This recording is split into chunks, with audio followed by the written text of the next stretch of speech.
Good evening, everyone. Thank you for joining me. So, guys, we have had a wild 24 hours exclusive interviews with Jan Stoltenberg. He's come out and he's basically talking now about arming everybody in NATO with nuclear weapons.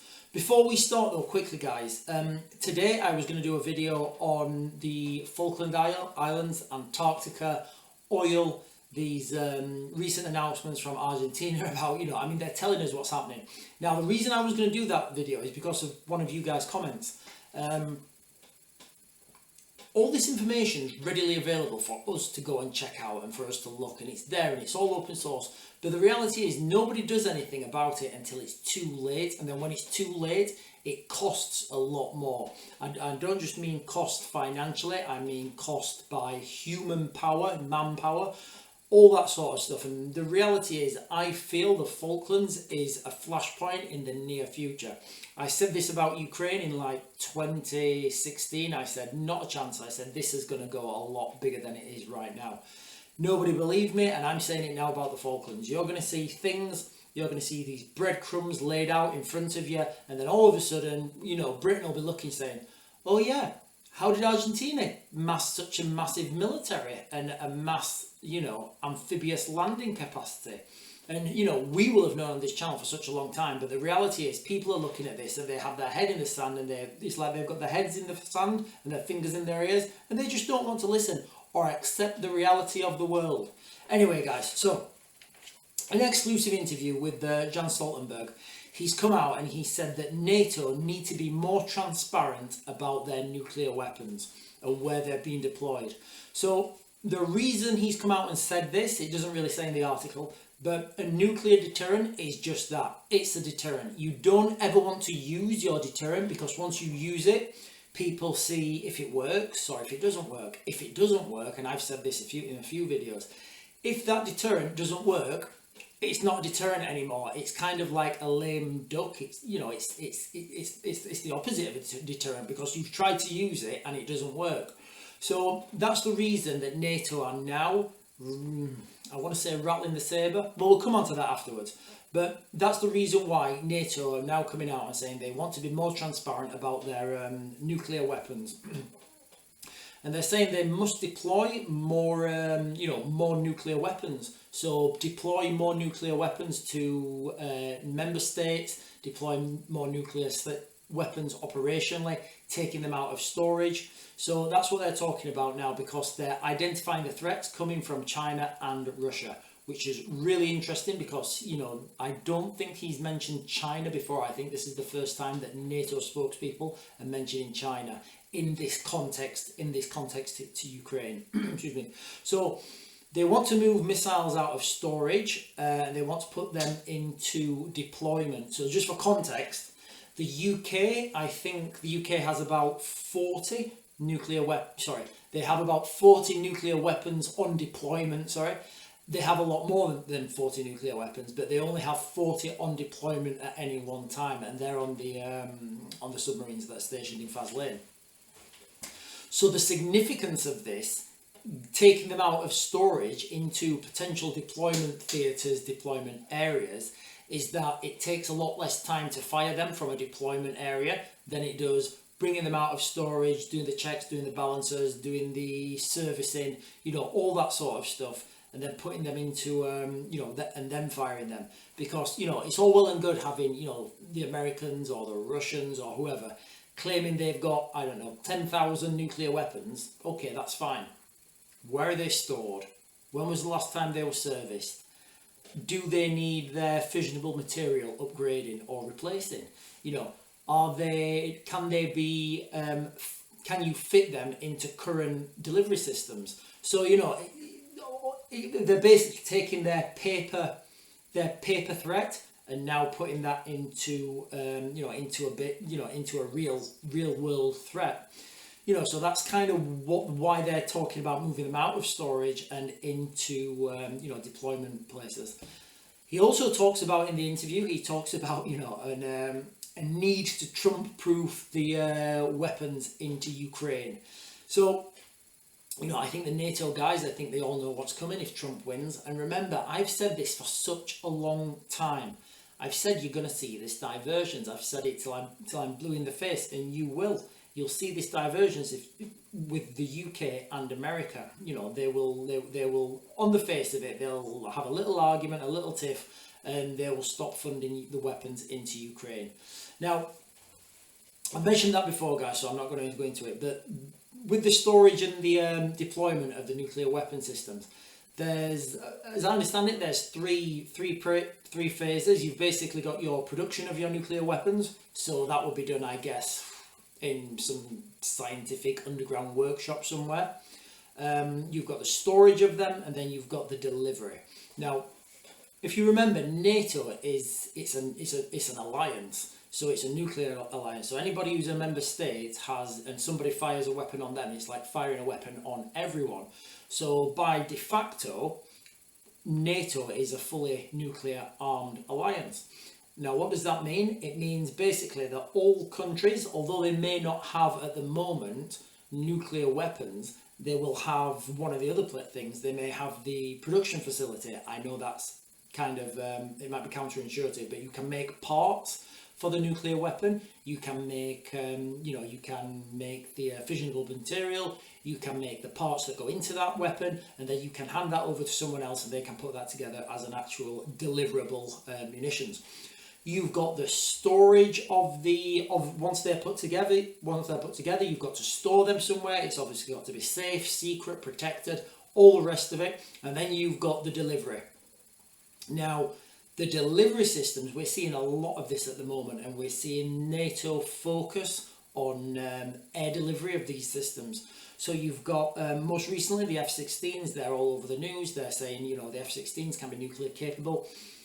Any aircraft can be nuclear capable, with the right engineering and the right capacity. But I think what's really key is that NATO are focusing on air delivery.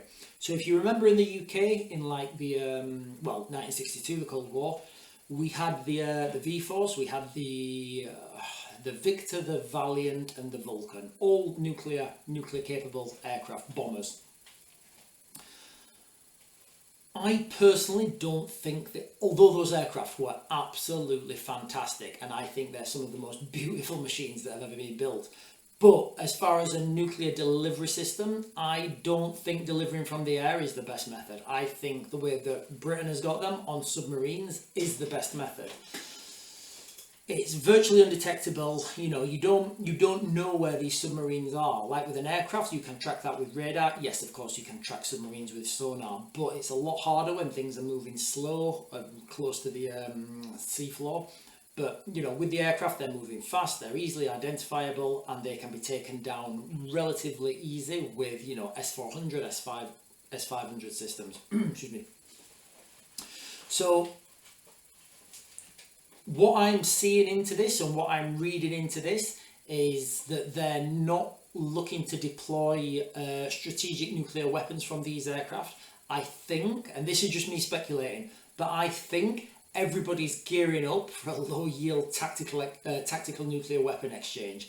Otherwise, why would they be doing it why would they be concentrating so much on air power when they know air power is easily taken out? So that's what I'm just thinking, guys, all right? I'm thinking that everyone's gearing up now for a low-yield tactical nuclear exchange. And if that happens, I honestly think that it's just going to normalise this situation. The first time it happens, it will be catastrophic. It will be, there'll be mass outrage. People will panic. Stock markets will collapse. All sorts of stuff. But in a couple of weeks, people will stop talking about it. There'll be a new song released, or there'll be a celebrity who's fell over, or a new movie, and everybody will stop going, oh yeah, look at that, and people will forget about it. Then another one will get released, and then people will be outraged again, but not as much. By the third or fourth time this happens, people will just be like, nah, that's how we do things now. And guys, can you imagine if we get to a state in the world where we have just normalised nuking each other on the battlefield? It's absolutely insane. To that end, guys, all right, imagine if that did happen. Imagine if some anyone really, whether it's a an ally or an adversary. Imagine if somebody used a tactical nuclear weapon on the battlefield right now. Imagine they used it right now. Imagine what would happen in the shops. Imagine what would happen at the supermarkets, your groceries, your markets, businesses. Imagine all this stuff. And then think to yourself, right, do I have enough provisions right now to weather this storm? I'm just putting that out there, guys, as food, as food for thought. So the article goes on, and Jan Stoltenberg is talking about a situation in the near future where NATO may face two nuclear powers, Russia and China, and it's really interesting that they're now mentioning them both together. But also, think about this from the Chinese-Russian perspective. Imagine if you're Chinese or Russian and you read this interview, obviously, or a translation of it, or another interview talking about it. So it would go along the lines of NATO gets ready to attack China. NATO prepares nuclear weapons for war with China. NATO prepares attack on Russia. NATO, you see where I'm going with that, guys, all right? Imagine you're sat in China or Russia and you're reading this interview, and then you go look through the original text and you're like, wow, he did say that. So then think about all the people now who are being pushed into bricks with the sanctions, and imagine what China's response is going to be. Is China going to think, oh, right, okay, these guys are building more nuclear weapons to take us out. All right, we just best roll over and not build any more. Or are the Chinese going to say, right, we're going to double down, we're going to build more than you guys, we're going to build better delivery systems, more sophisticated delivery systems, and this is where we're going, guys. And I feel we're starting to see the very beginning of a new Cold War and a new nuclear arms race. But I think it's going to be a tactical nuclear arms race, because I think that just from the things I've seen, just from the machinery that they're investing in, namely the aircraft and the rhetoric, I think we're going to very soon see low-yield tactical nuclear weapons used on the battlefield. I don't think there's any, I don't see any alternative. And what we've got to think about as well with this is the cost. The cost of this is absolutely enormous. The peace dividend really is over. The peace dividend was something by, I think it was Margaret Thatcher and I want to say Bush. Yeah, I think it was, Bush Senior. So at the end of the Cold War, George Bush and Margaret Thatcher, they coined this phrase, the peace dividend, where basically we don't have to spend as much money on defence now. We can spend money on infrastructure projects, on our own stuff. I mean, at the height of the Cold War, I've heard some reports that Great Britain was spending 10% of GDP on defence. And guys, we built some beautiful aircraft. But anyway, guys, that's me going on about something that's over. Anyway. So they then talk about the NATO assistance and training for Ukraine. So I think from the article, this is what France and Macron started to talk about. Now, remember the tactical tiptoe. So now it started off as France, as Macron, saying he's going to put French troops training in Ukraine. Now it kind of looks like a NATO training and assistance alliance for Ukraine.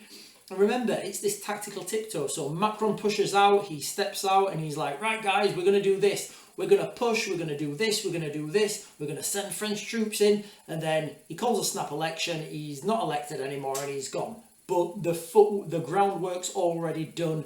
NATO troops have already started this training and assistance package for potentially going into Ukraine and doing the training there. So you see how this tactical tiptoe works, and then in a couple of weeks, maybe a couple of days, somebody else will step up and they'll be saying something, really pushing the boundaries, and then everybody will look at them and say, right, you're the threat, you're the bad person, and then they'll step back, and you see he's just edging forwards all the time. Now, the two options with Macron are he's either going to get elected again or he's not. If he gets elected again, he can say, I got elected because I was doing this. If he doesn't get elected again, the people who get elected after him, they can say, hey guys, this was nothing to do with us, this was Macron. So you see, either way, this is, I don't see any way back. Excuse me. So this will happen, guys, regardless. But I think the Germans are kind of putting the, putting the anchors on it because they don't want escalation. But what do we mean by escalation? Escalation's happening all the time. It's literally every day you look on the news and you put some keywords into a search engine. You see further escalations, further red lines crossed. Think of the stuff that's happening now. And could you possibly imagine it happening 12 months ago, 24 months ago? You would say, if things that were happening now were happening 12 months ago, you would say, wow, that is literally like a world war. But because we've had this tactical tiptoe and very choice media coverage, people don't really talk about it. And it's not something that, and these things that would make headlines for like weeks, they're getting a headline and then they're gone the next day. It's absolutely insane. So NATO are wanting to replace as well 700 personnel that are based in Germany, and they want to overtake that from the United States. So if you think now, remember the diversions. You've got NATO wanting to replace the Americans who are in Germany to take over this what do we call it? I think is training and assistance for Ukraine. So that's going to be taken over by NATO. And the Americans, it looks like they're being slowly phased out. Why? Well, remember guys, okay, I said we're going to see this diversions, and we're seeing it now in real time. So he left the let me try and see if I can find it quickly. So he left the interview with a little ominous with an ominous little sentence. I'll just read it to you here, guys, and I'll put the links to this in the bio, in the description, sorry. So he concluded, I strongly believe that if Putin prevails in Ukraine, we will become more vulnerable, and then we will need to invest even more in our defence. So let's just think about that, guys. And what do I always say? It's not, the reality doesn't matter, it's the perception of that reality. So if they think this will happen, it doesn't matter what will happen because they think it will happen.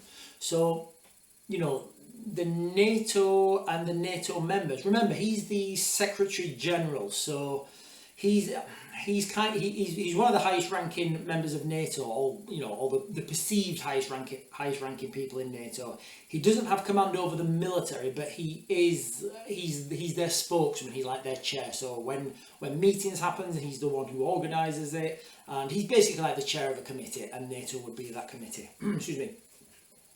So if he's saying this, you can pretty much guarantee that all the NATO members feel the same. Otherwise, he wouldn't be, or a good percentage of them. Otherwise, he wouldn't be able to say that. And then you'd have people, NATO members saying, well, we didn't agree on that at all. He'd get the sack, he wouldn't get paid, and nobody wants that. So the reality is, when he's saying things like, we will become more vulnerable and we will need to invest even more in our defence, you can pretty much guarantee he has got the backing of the NATO members that he works with. So that's the reality, guys. Okay, we've got a new, what would we call it, a nuclear distribution of weapons, taking them out of storage into deployment areas. With that will involve a lot of servicing. That will involve what's the word I'm looking for? Renovating, not renovating. We'll go with renovating. To make those weapons work. Because I said this like a few videos ago. I said it's a lot of the reason why people don't use these weapons is because the likelihood is they probably won't work because they've been in storage for such a long time. And again, how I say on this channel, guys, I say something and then a couple of days later or a couple of weeks later it happens. Well, this is kind of another example. Those of you who can remember my previous videos, I've said a lot of the reasons they don't use these weapons is because they don't work, because they've been in storage for so long. And now an article's come out with the NATO members saying, yeah, they've been in storage for a while, we need to get them out of storage and make sure they work, which is literally what you're seeing. And that's kind of the takeaway from this, guys. They're taking them out of those storage facilities where they may or may not work. They're going to make sure they work, and then they're renovate. We'll go with renovate. Yeah, they're going to make sure they work, put them into deployment areas so they can be fired. My suspicion is this is going to be a lot of tactical nuclear weapons. I don't feel that strategic weapons are going to be used at this point. I think they're going to focus on the air, they're going to focus on tactical nuclear weapons, and I think they're waiting for Putin to fire the first shot. I don't know, guys, I might be wrong, but who knows? I'll be giving you 2 more videos tomorrow, and I'll see you guys later. I'm going to Mag to Grid.